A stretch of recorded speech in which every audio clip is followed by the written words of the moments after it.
हरे कृष्णा।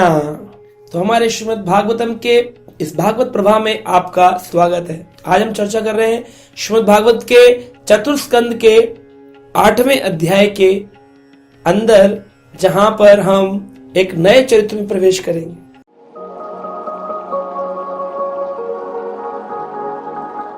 भगवान शिव ने जब देखा कि सती माता का जो अंग है पूर्ण रूप से भस्म हो चुका है, तो वो उसको उठा करके चल दिए।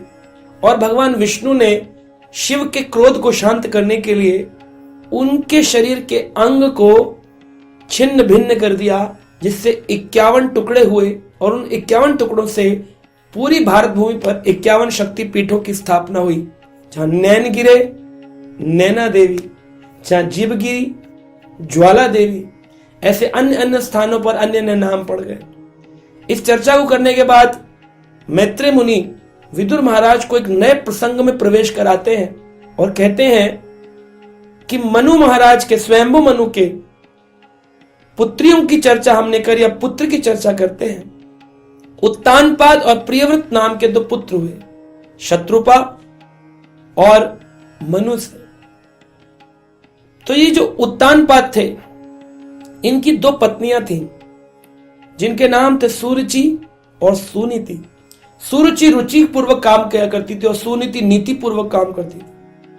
हमेशा नीति पर चलना चाहिए, लेकिन जो सुनीति थी वो नीति पूर्वक चलती थी, इसलिए राजा उत्तानपाद की ज्यादा प्रिय नहीं थी। सुनीति का महल राजा के महल से कुछ दूर पर था, और सुरुचि माता जो थी, क्योंकि वो रुचि पूर्वक काम करती थी, जैसे आजकल फैशनेबल लोग होते हैं, तो सुरुचि को अधिक प्रेम करते थे उत्तानपाद। सुरुचि से उनको उत्तम नामक पुत्र की प्राप्ति हुई थी और सुनीति से ध्रुव नामक पुत्र की प्राप्ति हुई। एक दिन की बात है, ध्रुव दौड़े दौड़े अपने पिता की गोदी के पास आए और कहते, पिताजी मुझे भी अपनी गोदी में बिठाइए, मैं भी आपके प्रेम को पाना चाहता हूं। तब उस समय उत्तानपाद के पास खड़ी निकटस्थ सुरुचि ने कहा कि अगर तुझे आज अपने पिता का प्रेम चाहिए, क्योंकि अभी तो मेरा पुत्र उत्तम गोदी में बैठा है, तो तुझे मेरी गर्भ से जन्म लेना पड़ेगा।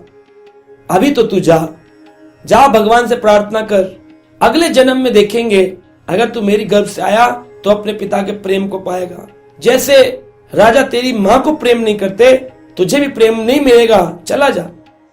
मरमत होकर के अपने हृदय में इस तीर को लेकर के ध्रुव अपनी मां सुनीति के पास आए और मां को सारा व्याख्यान सुनाया। मां कहती है, ठीक है, तो कहती हैं भगवान से प्रार्थना करो, जो होगा उनकी इच्छा से होगा। ये मनुष्य शरीर मिला ही प्रभु की प्रार्थना करने के लिए। कहा मां, कहां मिलेंगे भगवान? कहा भगवान तो सर्वत्र है, लेकिन मैंने सुना है जंगल में एकांत में रहने से ठाकुर जी जल्दी मिल जाते हैं।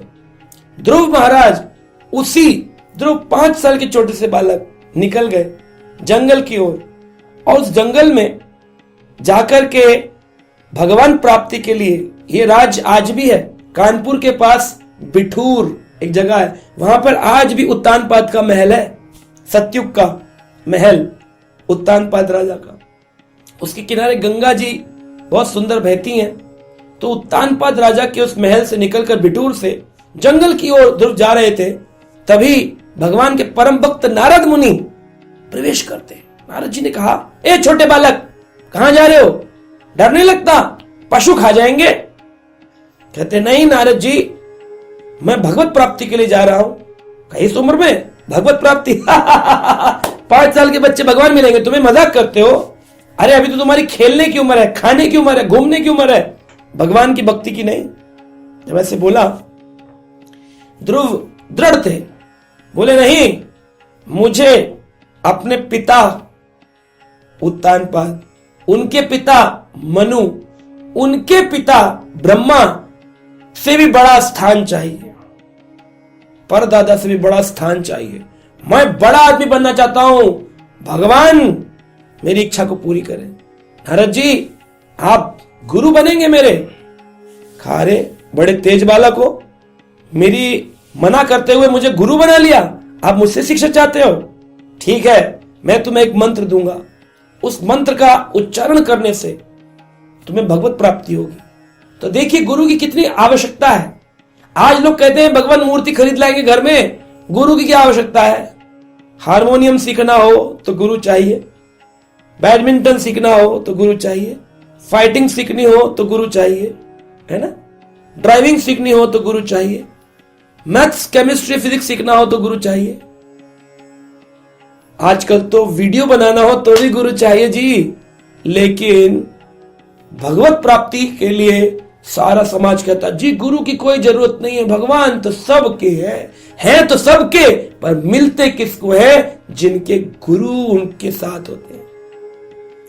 गुरु गोविंद दोनों खड़े, काके लागू पाए, बलिहारी गुरु आपनो जो गोविंद दियो मिलाए। उस गुरु की शरण में जाओ जो गोविंद से मिला रहा हो, जो गुरु कहता हो मेरी फोटो लगाओ, मैं ही गुरु जी हूं, जय गुरुदेव, जय गुरु जी, मैं ही भगवान हूं, मैं ही अवतार हूं।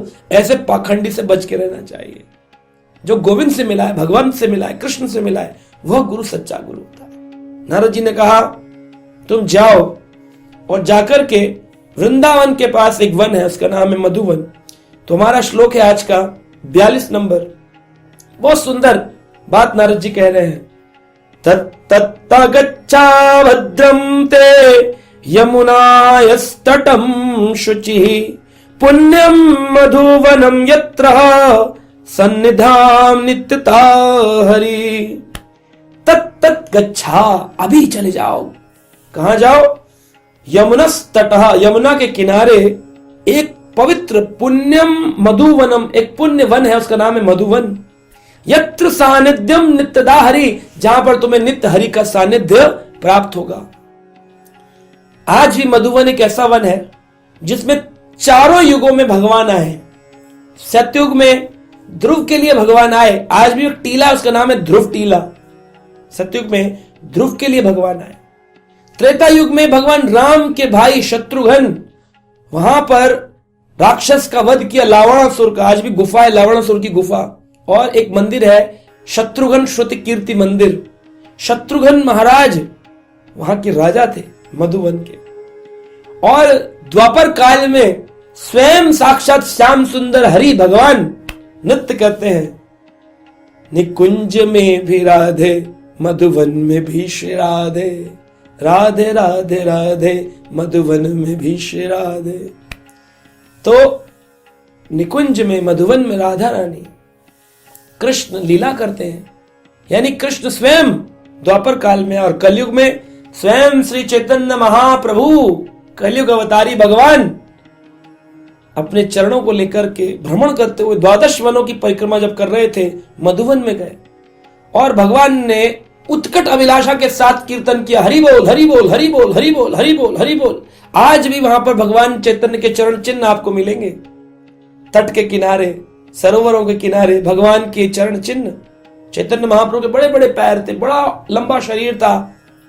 वो देख के पता चलता है चैतन्य महाप्रभु के काल के चरण चिन्ह आज भी विराजमान।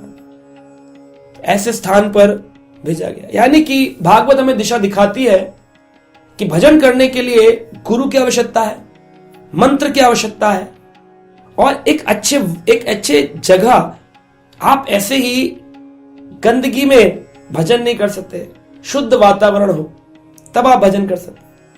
परंतु कलयुग में ऐसा भगवत कृपा हुई कि मंत्र अगर जपना हो तो महामंत्र भगवान चैतन्य लेके आए, जिस मंत्र को जपने के लिए नियमतः स्मरणे न कालम, न कोई काल है न कोई नियम है। आप उसको जूते पहनकर मार्केट में घूमते हुए, मेट्रो में बैठे हुए, कार में ट्रेवल करते हुए जप कर सकते हैं। हरे कृष्ण कृष्ण कृष्ण हरे हरे, हरे राम राम राम हरे। सतयुग में तो नारद जी ने मंत्र दिया ओम नमो भगवते वासुदेवाय, लेकिन कलयुग के लिए मंत्र कौन सा है? कलयुग का मंत्र है हरे कृष्ण महामंत्र।